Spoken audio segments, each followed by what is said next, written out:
host, Adela Jagoto. Today, we'll be talking about the Christian and entertainment, and in particular, music. Here to help me are my friends, Benici, Effie, and Zico. You know, music has such a powerful influence. It makes you want to move your body, to that sick beat, and it can really be mind-altering. And it also touches the deepest parts of our hearts. Now, I just want to ask a general question. What's the first thing that captivates you when you hear something? For me, it's the melody. How the song is flowing in itself. We're just taking the beat as well. Or the melody itself. For me, that is. Okay. And Denise? Sometimes it's the lyrics, most of the time it's the arrangement. It's probably maybe the beat, I'm not sure. But if it's lyrical, then the way all the instruments are played together, that's really what I'm drawn to. the artist and the background. I don't listen to an artist who I don't agree with their values. For me, it depends. There are the songs that just start with the beat, and they start, liking it. There are others that start with the voice of the artist. I cannot. Sometimes it's not. It's a song. Maybe I'm listening to a new song. I just love the voice and it captures me. Like, okay, let me listen to that. It's not necessarily like. It's not the same all the time that I'm always going to love the beat or the voice or the arrangement or whatever. It depends on the song that I'm actually listening to. Okay. So yeah. Okay. And what are people listening to nowadays? What's sort of the mainstream? Trap. Okay. And could you elaborate on that? Trap is the Migos. I don't know if you know the Migos. The Migos, we're listening to hip hop, not like nice type of hip hop. We're listening to like Cardi B music that doesn't make sense. True. And then there's like, stuff like Man's Not Hot. Which is going around. This is just like it's almost a social media phenomenon, but everyone knows the chorus and everyone just like loves singing it. Anything else? Afropop, I don't know.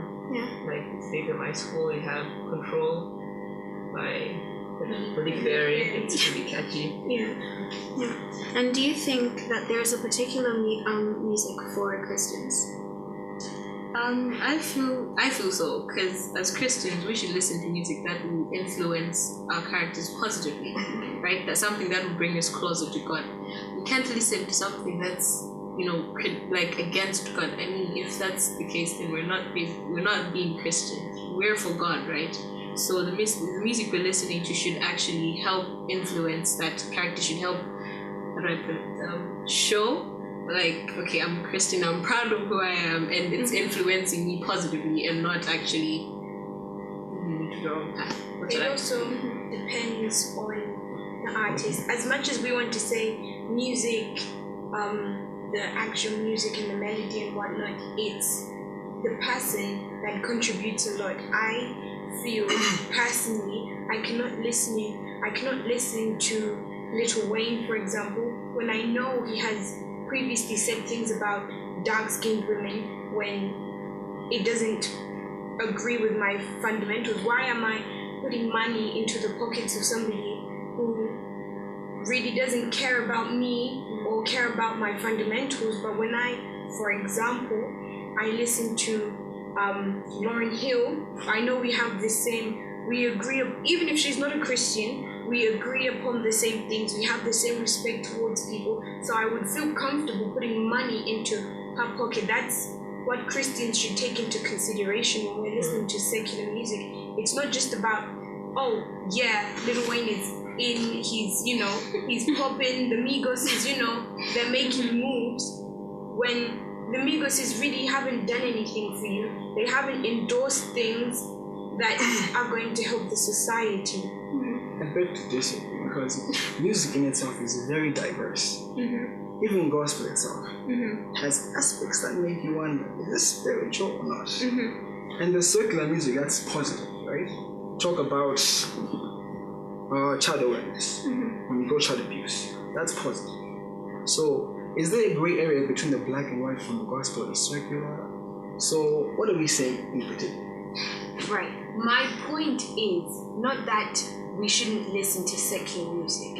Every music has diverse area. But when you listen to CC right, you look at her principles, because as a Christian you cannot listen to just any music of anybody, because you didn't see God just chatting with, or he did just chat with anybody, but he had a specific character, isn't it? He looked inside the heart before he went. Do you get what I mean? And we should do the same thing with the music. You can't just pick up a record for Elvis Presley when you know Elvis Presley was an enforcer of slaves and wanted the slave movement to increase. This is just an example. I don't know what Elvis Presley wanted to do. But I cannot, myself as a Christian, I cannot sit down and listen to somebody who does not help my society, who does not have the same views as me. Because why are we endorsing things we do not agree on? Why are you making somebody richer who ultimately does not care about you, does not care if you're not going to school, does not care that all the money he's spending on drugs? Why are you endorsing something like that? I get what you're saying.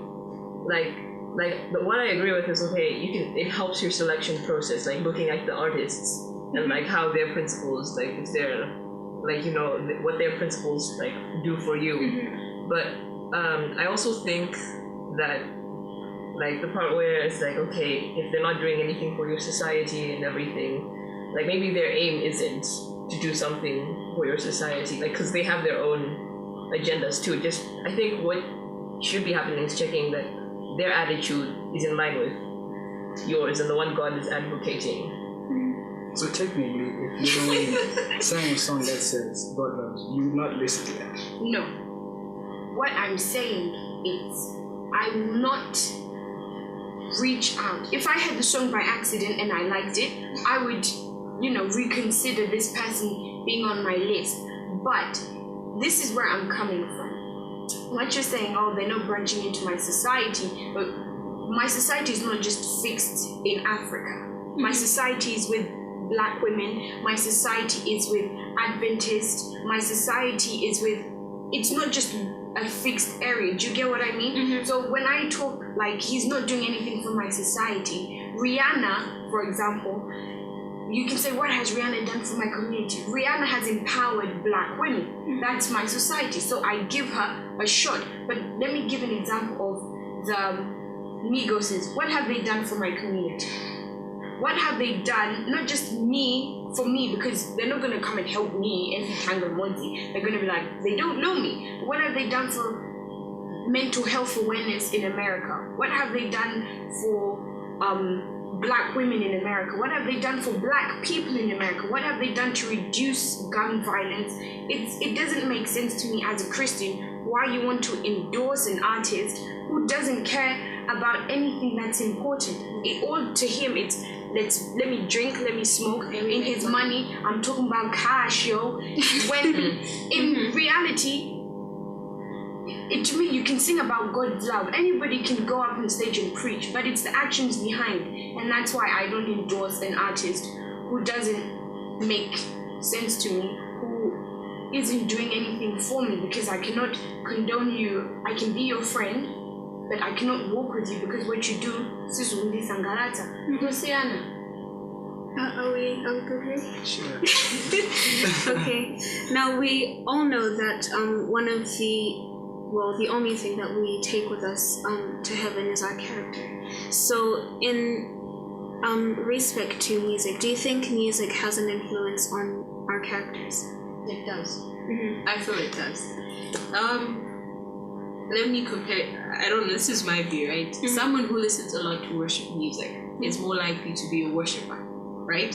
And then you have this person that's listening to violent rock music, for example. I'm not like against it, but I'm just saying, like, it sounds so violent, right? And the thing with music is that it stays in your brain, right?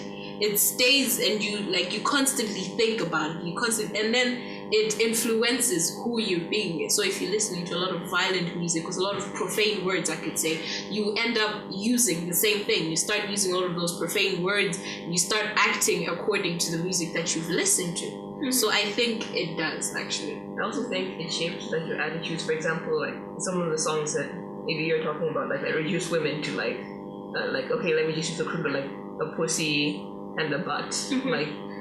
And you're listening, and you're listening to that, like your attitude towards women is going to be affected. Like, let's not lie, because if you're constantly listening to something like that, the way you think about women is going to be affected, and maybe this is why people may not be serious in relationships or something like that.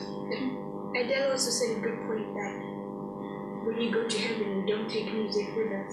So it goes to the same point as why are you listening to things that do not build your character? Why are you listening to somebody who doesn't have a character? It's basically the same things that go hand in hand. Ray, you look like you have something very No, to say. I agree. Okay, and just to add on to what Fenisi said, right?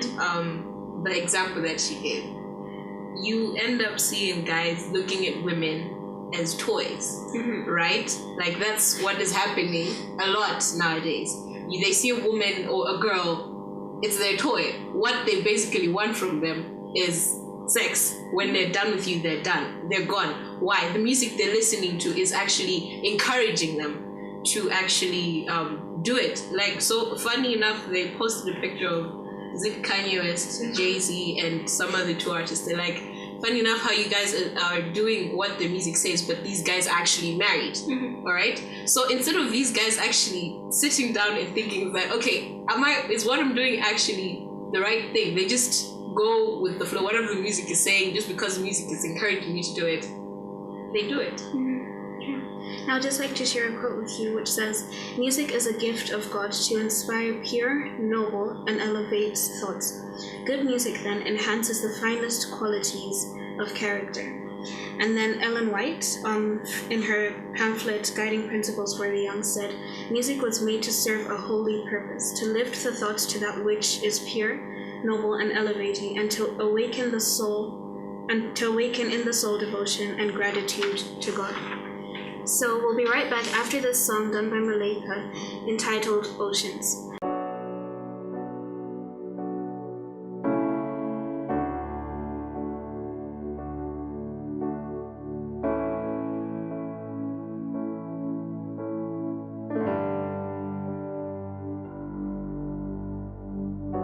You called me out upon the waters, the great unknown, where feet may fail.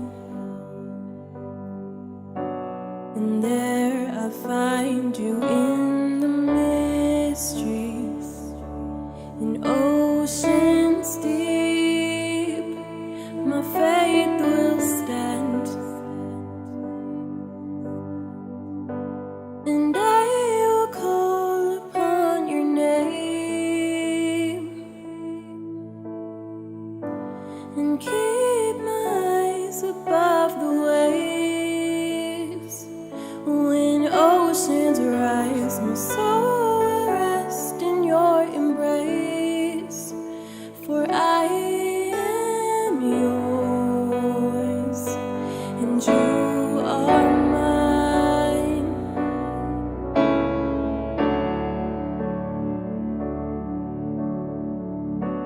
Your grace abounds in deepest waters. Your sovereign hand will be my guide. Where feet may fail and fear surrounds me, you never failed, and you won't start now. So I will call upon your name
and keep my eyes above the waves. When oceans rise, my soul rests in your embrace. For I am yours, and you are mine. For I am yours, and you are mine. For I am yours, and you are mine. For I am yours, and you are mine.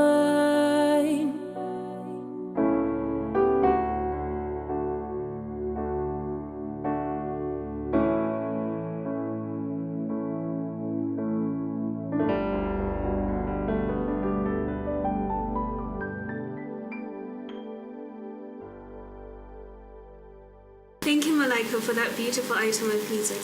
Before the break, we were talking about the Christian and music and the influence it has on our characters. Now, we'd just like to talk about hidden messages. Do you think that some types of music, particularly secular music, does it have any hidden messages? What do you think? I believe it does. Because Okay, subliminal in itself, right? It doesn't mean you're gonna notice it. I was watching a documentary on Rain. It's the song Rihanna did. And Umbrella. Umbrella. Yeah, and what happened was, as she was splashing the water, she formed a Baphomet sign, right? But you didn't notice that, right? Watching it, like normally, you not notice that. That's subliminal in itself. Consider that's not what. I'm not saying this. I'm saying it's subliminal in any way, right? But you might not know what that means, you know. But then it could mean so many things. Exactly. So you could, I could interpret it as, okay, fine. Yeah, so he's saying, man, it's a weird song about random things and makes no sense.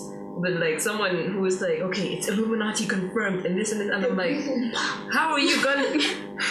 Unless the artist's intention, like you, like 100% sure that this person is advocating like violence or something like that, and like I think it's hard. When artists these days, some might be somebody into satanic. So I don't know why some people want to go into making a full subliminal message.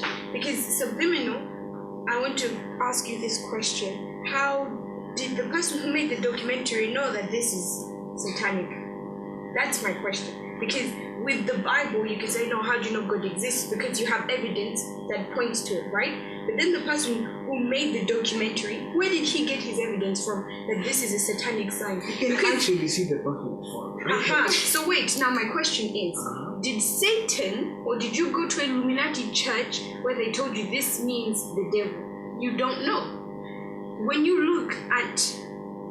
want to say a subliminal message or something that it's the feeling, not you see. Does that make sense? When you're listening, when you watch a music video, I don't know which example to give.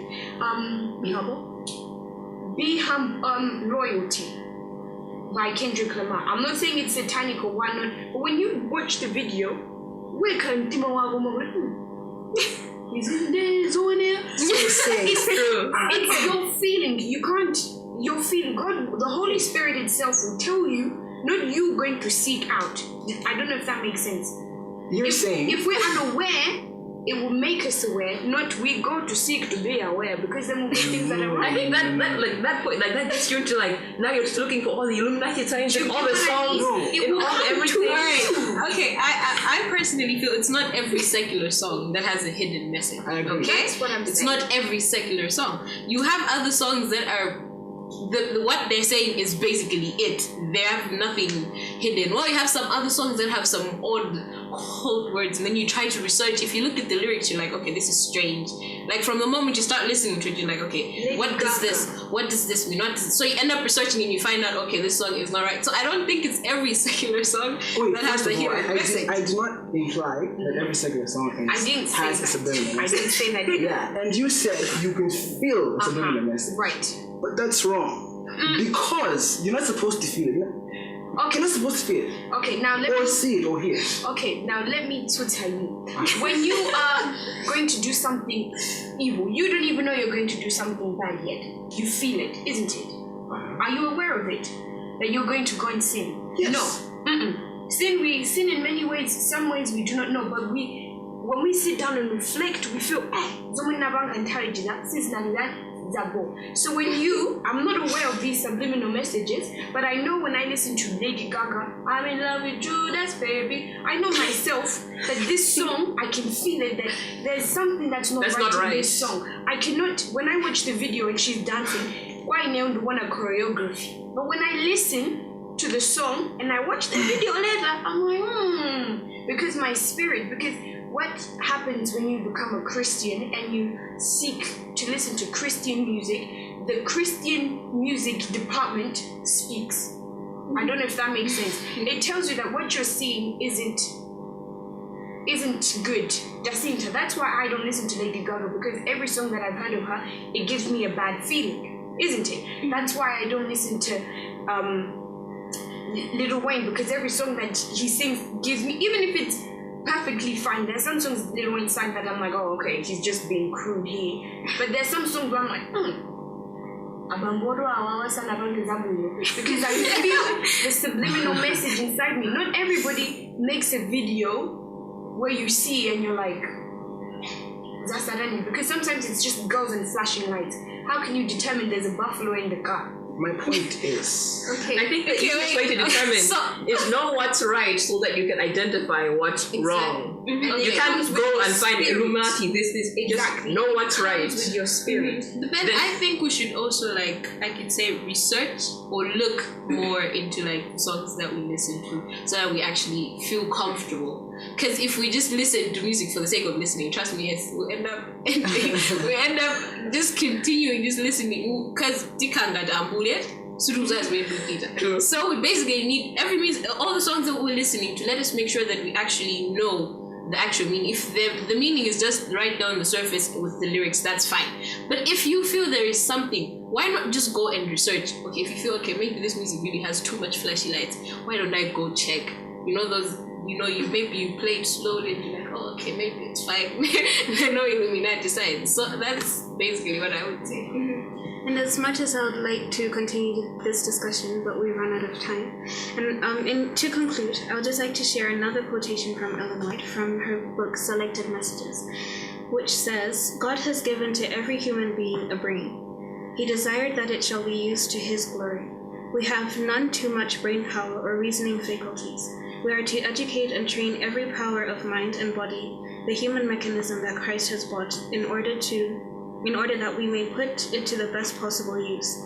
We are to do all we can to strengthen these powers, for God is pleased to have us become more and still more efficient collaborers with him.